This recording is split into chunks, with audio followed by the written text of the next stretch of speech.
સુરત શહેરની તો આવનારા 26 થી 29 ડિસેમ્બર દરમિયાન સુરત જિલ્લાના અંબિકા તાલુકામાં ટ્રાઇબલ ટ્રેડ ફેર યોજાનાર છે। અંબિકાના વસરાઈ ખાતે નેશનલ ટ્રાઇબલ ટ્રેડ ફેર યોજાશે। દેશનો સૌથી મોટો આદિવાસી ઉદ્યોગ મેળો અને સાંસ્કૃતિક મહોત્સવ યોજાશે। મુખ્યમંત્રી શ્રી ભૂપેન્દ્ર પટેલ ટ્રેડ ફેરને ખુલ્લો મૂકનાર છે। આદિવાસી કલા સંસ્કૃતિ સ્વરોજગાર અને ઉદ્યોગોને રાષ્ટ્રીય સ્તરે ઓળખ અપાવવાની હેતુ સાથે સુરત જિલ્લામાં મોટું આયોજન કરાયું છે। અંબિકાના વસરાઈ ખાતે નેશનલ ટ્રાઇબલ ટ્રેડ ફેર યોજાનાર છે।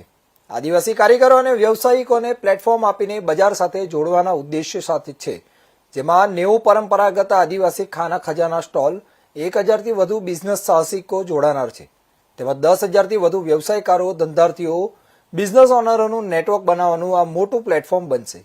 આ ટ્રેડ ફેરને રાજ્યના મુખ્યમંત્રી શ્રી ભૂપેન્દ્ર પટેલે આ ટ્રેડ ફેરને ખુલ્લો મૂકશે। સમસ્ત આદિવાસી સમાજ, ગુજરાત રાજ્ય અને સહયોગી સંસ્થાઓ દ્વારા આયોજિત ભારતના સૌથી મોટા આદિવાસી ઉદ્યોગ મેળા અને સાંસ્કૃતિક મહોત્સવનું ઉદ્ઘાટન તારીખ 26મીએ મુખ્યમંત્રી શ્રી ભૂપેન્દ્ર પટેલના હસ્તે ટ્રેડ ફેરને ખુલ્લો મૂકવામાં આવશે, તેમ આદિજાતિ મંત્રી શ્રી નરેશભાઈ પટેલે દ્વારા જણાવાયું છે। ટ્રેડ ફેર અને સાંસ્કૃતિક સમારોહમાં 3 લાખથી પણ વધુ લોકો જોડાશે। લોકમંગલમ ચેરિટેબલ ટ્રસ્ટ, સ્પર્શ સંવેદના ફાઉન્ડેશન ટ્રસ્ટ, આદિવાસી વિકાસ ક્રેડિટ કોઓપરેટિવ સોસાયટી અને ગ્લોબલ ગ્રામીણ વિકાસ ટ્રસ્ટ પણ સહ આયોજક છે।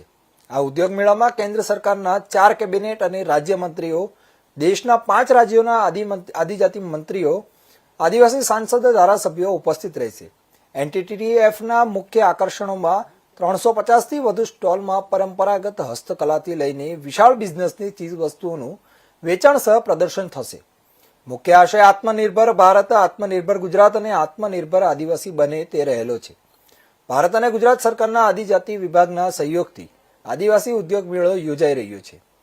દેશભરમાંથી આદિવાસી ઉદ્યોગકારો ભાગ લેશે। ભાતીગળ સાંસ્કૃતિક મહોત્સવ મુખ્ય આકર્ષણ છે। 12 રાજ્યોના 4 દિવસના રાત્રિ ભાતીગળ પરંપરાગત સાંસ્કૃતિક કાર્યક્રમો પણ યોજાશે।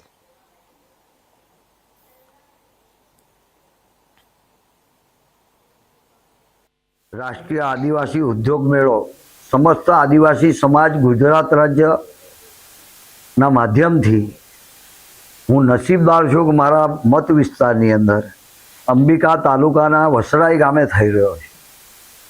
400 જેટલા સ્ટોલ આવી રહ્યા છે। આજે મને યાદ આવે છે મારા લોકપ્રિય વડાપ્રધાન નરેન્દ્રભાઈ મોદી સાહેબ, એમણે જે આઈટીઆઈ વિભાગને જે પ્રાધાન્ય આપેલું, 2002થી હું ધારાસભ્ય છું, અને એમણે જે સમયથી તે સમયે આઈટીઆઈ વિભાગને સ્કિલ ડેવલપમેન્ટ જે સ્કૂલો બનાવી ગુજરાત રાજ્યની અંદર અને નવયુવાનોને તૈયાર કરવાનું ભગીરથ કાર્ય કર્યું। અને આજે અમારો આદિવાસી સમાજ જ્યારે સમસ્ત આદિવાસી સમાજે ઉદ્યોગ મેળો લઈને અહીંયા મારા વિસ્તારની અંદર ખૂબ મોટા પાયે, એટલે કે ભારત દેશના સૌ ઉદ્યોગ મેળાઓ આવવાના છે, ગુજરાત રાજ્યના આવવાના છે। અને વધુ આનંદ એ વાતની છે કે અમારા મુદ્દો અને મક્તમ મુખ્યમંત્રી શ્રી તારીખ 26મી તારીખે એનું ઉદ્ઘાટન કરે છે। અને આ ગુજરાત રાજ્યના સર્વાંગી વિકાસ માટે અને આત્મનિર્ભર ભારત બનાવવાનું સપનું જે આ દેશના વડાપ્રધાનનું છે એને સાકાર કરવા માટેનું ભગીરથ આ પગલું છે। એને આવકારતા હું ખૂબ જ આનંદ અનુભવું છું અને આ વિસ્તારની જનતાને હું આવકારું છું। સમગ્ર સમાજના લોકો અહીંયા આવે અને અહીંયા જે 400 જેટલા સ્ટોલ થવાના છે તેમાં ખાસ કરીને અમારા આદિવાસી સમાજનું જે આ વખતે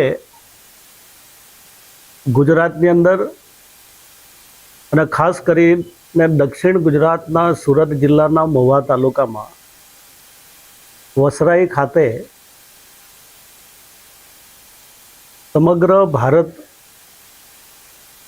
લોકો આ સમસ્ત આદિવાસી સમાજના આગેવાનો દ્વારા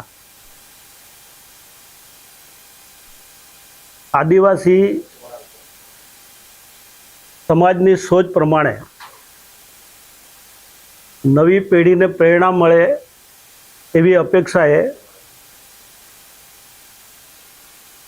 નેશનલ ટ્રાઇબલ ટ્રેડ ફેર ભારતનો સૌથી મોટો આદિવાસી ઉદ્યોગ મેળો થવા જઈ રહ્યો છે. આમ તો મહિના પહેલાં થવાનો હતો. કમોસમી વરસાદના કારણે એ ફરી મહિનો દોઢ મહિનો પાછળ થયો. આગામી 26 તારીખે આ મેળાનો આપણા ગુજરાતના લોકપ્રિય મુખ્યમંત્રી આદરણીય ભૂપેન્દ્રભાઈ પટેલ સાહેબના વરદ હસ્તે એનો ઓપનિંગ થવાનું છે.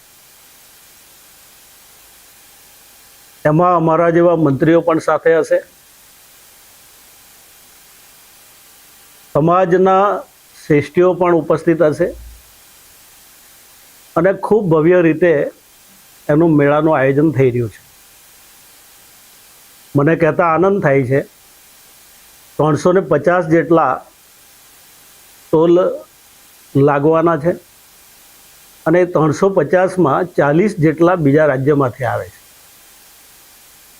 ભારતમાં જે પ્રભાવિત આદિવાસી જે રાજ્યો છે એ ઝારખંડ હશે,